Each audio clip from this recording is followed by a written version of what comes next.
Bom dia, boa tarde, boa noite. Eu sou Júlia Amarante e hoje eu e o Cauê vamos apresentar o Seminário de Direitos Humanos em Educação Física e Esporte. O nome do nosso trabalho é KFUSP e a importância da organização estudantil como potencializadora dos direitos humanos. E as pessoas responsáveis pela autoria desse trabalho são o Pedro Henrique do Vale, eu, Júlia Amarante, o Marcos Cauê Queiroz e o professor Sérgio Roberto Silveira. E um breve resumo desse trabalho foi relacionar as ações do KFUSP com as ações que proporcionam, que garantem os direitos humanos. E a gente fez isso dando uma contextualizada geral nos movimentos estudantis e depois apresentando três atividades específicas realizadas pelo KFE nos últimos anos. Pode seguir.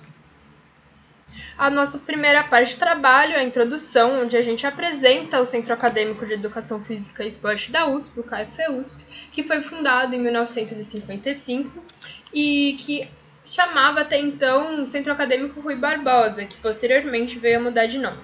É nessa parte de trabalho que a gente aprofunda a ideia de que são as ações do movimento estudantil, principalmente, com ressalta às ações do KFE, que ajudam a atuar, que atuam na manutenção dos direitos humanos. E a gente também apresenta a base do nosso trabalho, que foram os artigos realizados pelo Núcleo de Direitos Humanos da FEUSP, tanto da gestão anterior como da gestão atual. A gente, posteriormente, apresentou a Declaração Universal dos Direitos Humanos, que foi introduzida em 1948 e que, mesmo tendo sido introduzida há tanto tempo, ela sofreu e ainda sofre muitas ameaças e violações. E um exemplo disso é o regime apartheid na África do Sul, que a gente trouxe no trabalho, que é um regime institucionalizado, 100% legal, legal no sentido de ser na lei, que segrega pessoas não brancas de forma como se fosse natural. E, posteriormente, a gente traz alguns artigos da Declaração Universal dos Direitos Humanos que se relacionam e que dão base para as ações do movimento estudantil, que são eles o 1º, 26º e 27º, que garantem acesso à cultura e educação, pautas abraçadas pelos movimentos estudantis.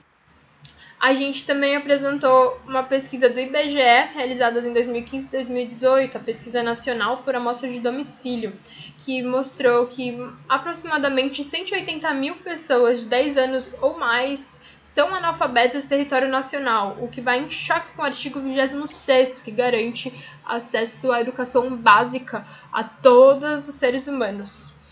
E, por fim, a gente ressalta que, mesmo a universidade sendo um local avançado no debate sobre pauta de gênero e de igualdade racial, ainda é um local que apresenta violação aos direitos humanos. E, para exemplificar isso, a gente trouxe uma pesquisa realizada no campus da USP, que mostra que, das pessoas que responderam ao questionário online, aquelas que se autodeclaram mulheres, 55% já sofreram algum tipo de violência, seja ela moral, física ou sexual.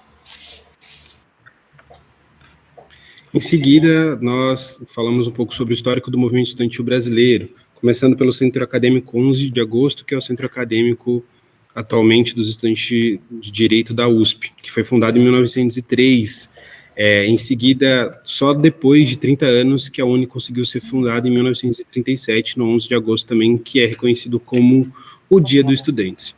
Na década de 50, para o movimento estudantil da educação física foi um momento muito importante. Na época, a Universidade Nacional de Educação Física não tinha estrutura suficiente para poder dar as aulas para os seus estudantes. E, nesse caso, utilizava o Clube Guanabara, mas que não permitia as entradas dos negros. A greve, que durou alguns meses e teve apoio das outras áreas da saúde, saiu vitoriosa após o presidente fazer o financiamento da construção dos espaços corretos para a universidade. Em 1964, nós temos uma ruptura dentro do Brasil com os próprios direitos humanos.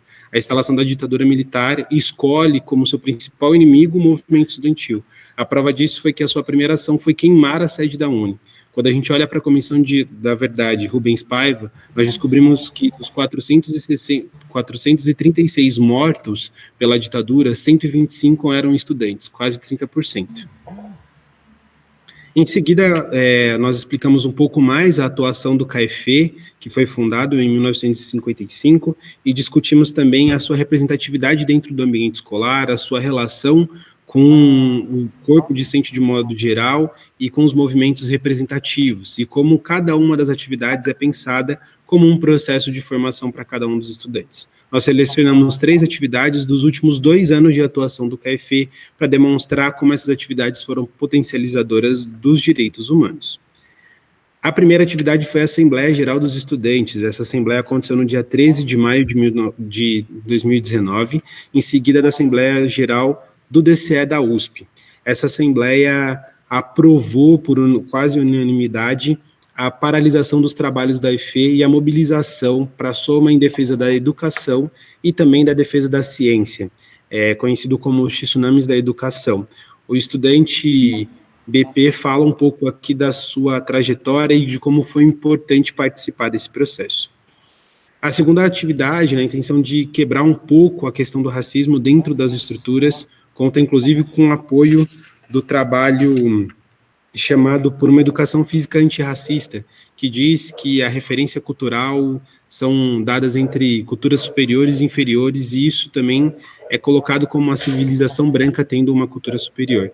Essa atividade foi muito interessante, conduzida por mulheres, e conseguiu ser a nossa comemoração do 13 de maio, dia da abolição.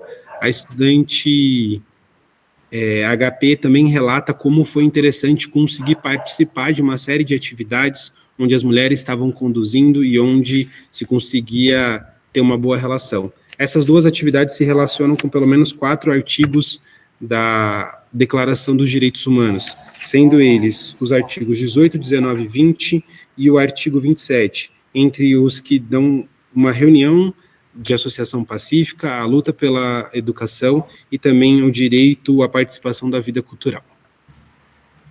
A terceira atividade que a gente trouxe foi a atuação do CAEFE durante a pandemia do Covid-19. Foram ações remotas. E aquelas que a gente traz mais ênfase foi a participação do CAEFE na demanda de acesso a equipamentos de internet, na ajuda da identificação das pessoas que necessitavam de kits de internet que a EFE iria distribuir, assim como nas pessoas que precisavam de equipamentos para assistir às aulas, a identificação dessas pessoas, no recolhimento dos aparelhos e na distribuição, né, para as pessoas que precisavam.